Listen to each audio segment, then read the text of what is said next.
So ayan mga Repa Pips, nandito tayo sa Trijo Paint Center.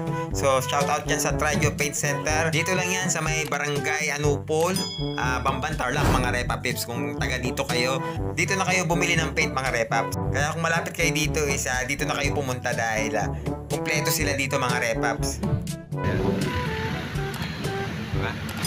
Siya na yan. Okay na. Okay na ito pre.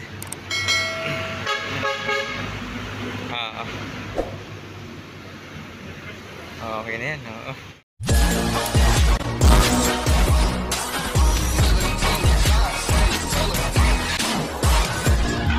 Bali, ganyan lang ang gagawin natin mga Repa Pips pagka meron tayo mga project na pipinturahan.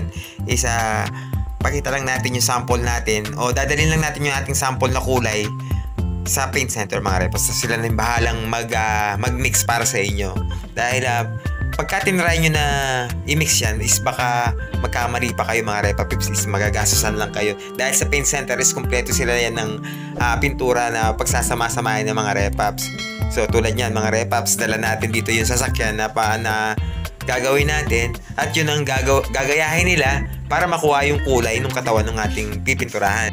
At ito na nga mga Repa Pips, at meron silang 4 na hinandang kulay dito. So meron silang jet black na kulay, merong high sparkle na silver, meron din silang ginamit na mica gold at saka mica blue mga Repa Pips. So yung 4 na yan, yung pinaghalo-halo nila mga Repaps.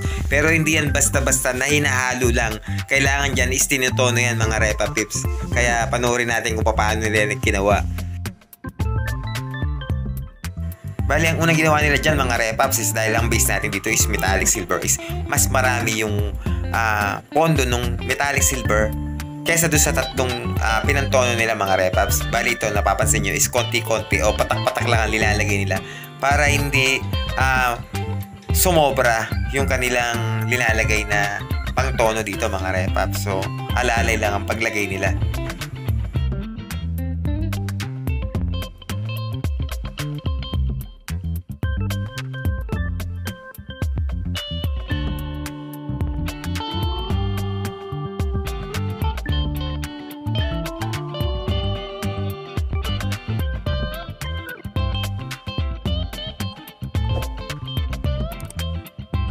Bali, pagkatapos nilang matimpla yung unang attempt mga Repa Pips is ilalapit na nila yung kulay na tinimpla nila dun sa ating mismong sample na sasakyan.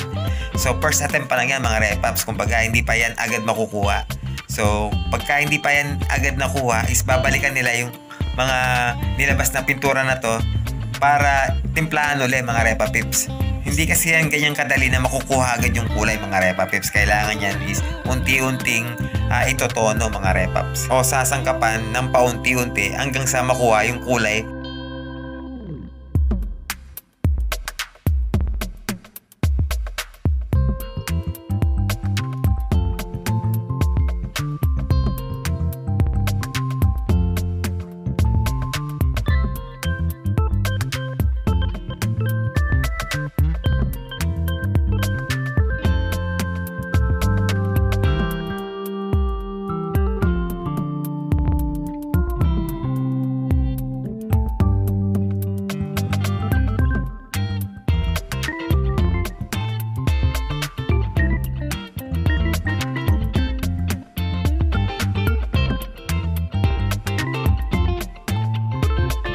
So, bali ito na yung unang timpla natin mga Repa Pips.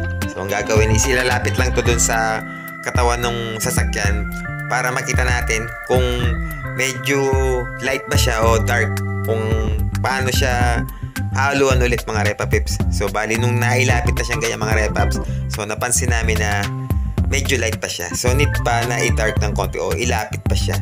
Kaya, sasangkapan siya ulit. So bali ganyan siya kahirap mga Repa Pips, hindi siya agad-agad makukuha. So paulit-ulit lang yan na gagawin hanggang sa pumantay na yung kanyang kulay, hanggang sa tumuno na siya doon sa kanyang kulay mga Repa Pips.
So bali ayan mga Repa Pips, nakita nyo na kung paano timplahin yung ating kulay dito sa paint center. So maraming try. So bali try and error yung kanyang kulay. Hindi kasi yan agad mabibigla.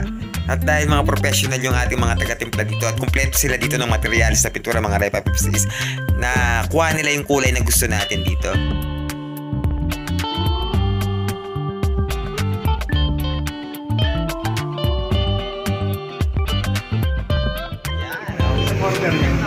Okay na yan. Okay. Bali, ito na yung sasakyan mga Repa Pips, kaso dinatnan tayo dito ng ulan. So, napatakan ng ulan yung ating ginagawang sasakyan dito mga Repa Pips. Kaya kailangan natin yan napunasan. So, wait nyo na lang. Sundan nyo na lang sa susunod na vlog natin mga Repa Pips. Papakita ko sa inyo kung paano natin to ni-repair o ni-retouch mga Repa Pips ha. Pero bago yan mga Repaps, kung di ka pa nakapag-subscribe, is huwag mong kalimutang i-subscribe yung ating YouTube channel mga Repaps. Paki-like mo na rin at paki-share ang video natin para marami pa tayong ganitong mga video na mai-upload.